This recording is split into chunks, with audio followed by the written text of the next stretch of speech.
बिस्मिल्लाहिर्रहमानिर्रहीम अस्सलाम वालेकुम।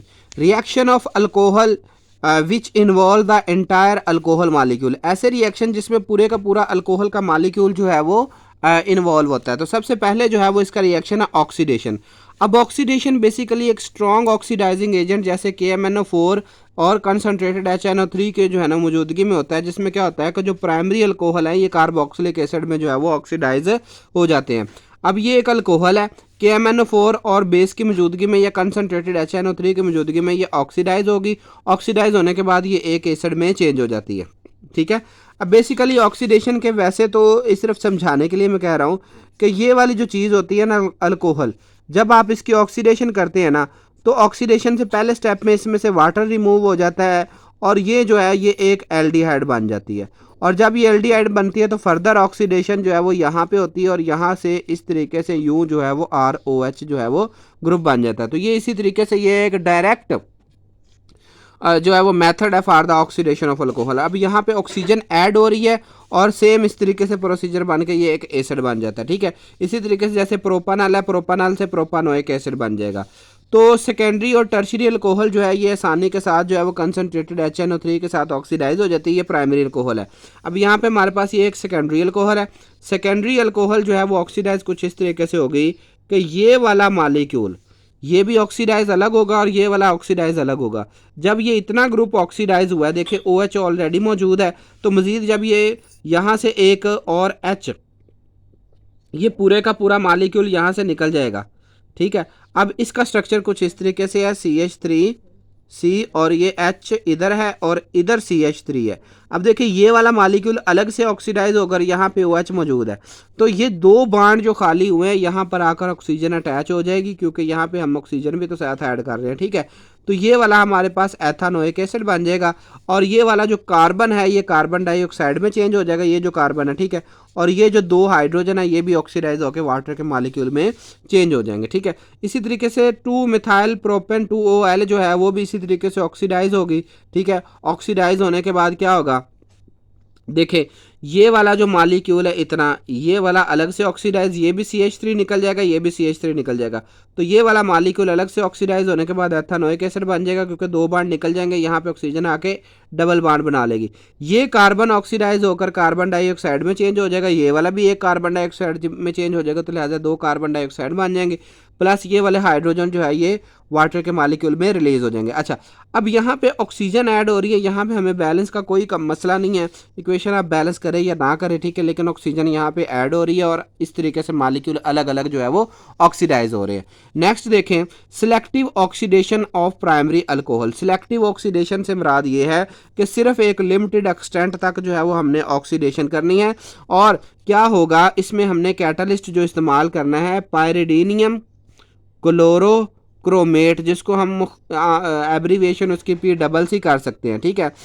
और ये जो है ये वाला ग्रुप जो है सिर्फ और सिर्फ अल्कोहल को ऑक्सीडाइज करता है, जबकि इसके नतीजे में जो एल्डिहाइड बन जाता है वहाँ पे ऑक्सीडेशन ये स्टॉप हो जाती है। तो इसका मतलब ये है कि selective oxidation of primary alcohol से हम जो है वो क्या करते हैं, एल्डिहाइड जो है वो जनरेट करते हैं। जैसे कि प्रोपानॉल है, ये ऑक्सीडाइज होकर इसमें चेंज हो जाएगा, प्लस जो है वो हमारे पास एक वाटर का मॉलिक्यूल रिलीज हो जाएगा। इसी तरीके से ये रोज़ ऑयल है, इसको भी हम इसी की मौजूदगी में जब ऑक्सीडाइज करवाते हैं, ठीक है, ये वाला एंड वाला ग्रुप जो है ये इसमें चेंज हो जाता है। ठीक है। जो कि सिट्रोनल 82% जो है वो हमें मिलती है, सिट्रोनीलेल। ठीक है।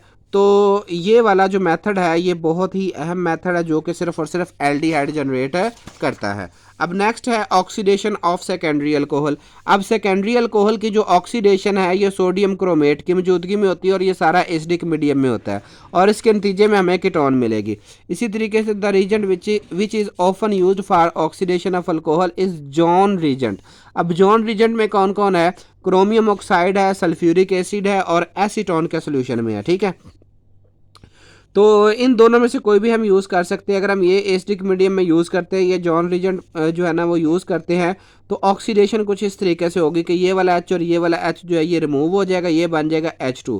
अब ऑक्सीडेशन की डेफिनेशन के मुताबिक एडिशन ऑफ ऑक्सीजन होनी चाहिए या रिमूवल ऑफ हाइड्रोजन होनी चाहिए। तो यहाँ पे रिमूवल ऑफ हाइड्रोजन हुई है, तो ये वाला जो ये वाला बॉन्ड इधर शिफ्ट होकर ये डबल बॉन्ड इधर, अब ये CH3 ये रहा, और इसी तरीके से ये वाला ग्रुप जो इतना वो ये है, और ये C और ये डबल बॉन्ड वाला ये जो है ना ग्रुप बन गया, ये हमारे पास जो है वो एक कीटोन बन गया। ठीक है, इसका नाम है 1 2 3 4 2 butanone.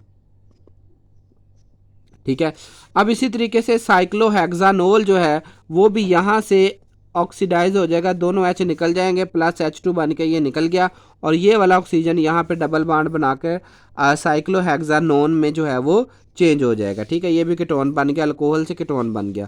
Dehydration of alcohol with copper, अब कॉपर की मौजूदगी में 300 डिग्री सेंटीग्रेड पे इसकी जो है वो डिहाइड्रोजिनेशन हो जाती है, डिहाइड्रेशन नहीं डिहाइड्रोजिनेशन, रिमूवल ऑफ हाइड्रोजन। तो ये भी क्या है, ये भी ऑक्सीडेशन है। ठीक है, तो कॉपर की मौजूदगी में ये वाला H और ये वाला H दोनों H निकल गए, अब ये H ये लिखा हुआ है, और ये जो O है यहाँ पे, क्योंकि ये ऑक्सीजन का ये वाला इतना ग्रुप जो है वो हम यहाँ पे अलग, ये इस तरीके से अगर हम इसके स्ट्रक्चर को समझे तो ये कुछ इस तरीके से स्ट्रक्चर C, और यहाँ पर H है, और एक ये H और इधर OH लगा हुआ। ठीक है, तो जब ये H और ये H रिमूव हो जाएगा तो ये ऑक्सीजन का यहाँ पे डबल बॉन्ड बन जाएगा, और ये H एज इट इज़ ये रहा, तो ये भी जो है वो हमारे पास क्या बन गया, एक प्रोपानॉल बन गया। ठीक है, तो ये भी एल्डिहाइड के लिए। तो इसी तरीके से ब्यूटा-2-OL जो कि एक इसको जो है वो हमने करना है कीटोन में चेंज हो जाएगा। ठीक है, ये वाला ग्रुप, अब ये भी सेम एज इट इज़ हो रहा है कि यहाँ से एक हाइड्रोजन और एक हाइड्रोजन ये, और ये H2 बन गया, और ये ऑक्सीजन का यहाँ से जो हाइड्रोजन है ये बॉन्ड जाने के बाद यहाँ पे डबल बॉन्ड बन गया, तो ये ब्यूटानोन बन गया। However tertiary alcohol under this condition undergo dehydration to produce alkene, लेकिन टर्शरी अल्कोहल जो है वो इसकी ऑक्सीडेशन नहीं होती बल्कि इसकी डिहाइड्रेशन हो जाती है, कि इधर से एक H और ये वाला OH जो है वो निकलता है, और ये वाटर का मालिक्यूल बन जाता है, और यहाँ पे CH2 और ये वाला बॉन्ड इधर शिफ्ट होकर 2 मिथाइल प्रोपेन 1-ENE जो है वो हमारे पास बन गया। अब आगे है dehydration with concentrated sulphuric acid and phosphoric acid. Alcohol को जो है वो सल्फ्यूरिक एसिड जो है ना वो 170 डिग्री सेंटीग्रेड, यहाँ पर अल्कोहल की डिहाइड्रेशन होगी। अब ये देखिए, ये कुछ इस तरीके से रिएक्शन है, CH3 CH2 और ये CH2 और इसी तरीके से आगे OH। क्या होगा, इधर से OH और इधर से एक H निकलेगा, तो ये बन जाएगा वाटर का मालिक्यूल। ठीक है, ये वाला वाटर का मालिक्यूल इधर नेगेटिव साइन में लिखा हुआ कि रिएक्शन में रिलीज हो जाएगा, और ये वाला बॉन्ड भी इधर शिफ्ट, और यहाँ से हाइड्रोजन रिमूव होने के बाद ये भी इधर शिफ्ट, तो ये हमारे पास प्रोपीन बन जाएगी।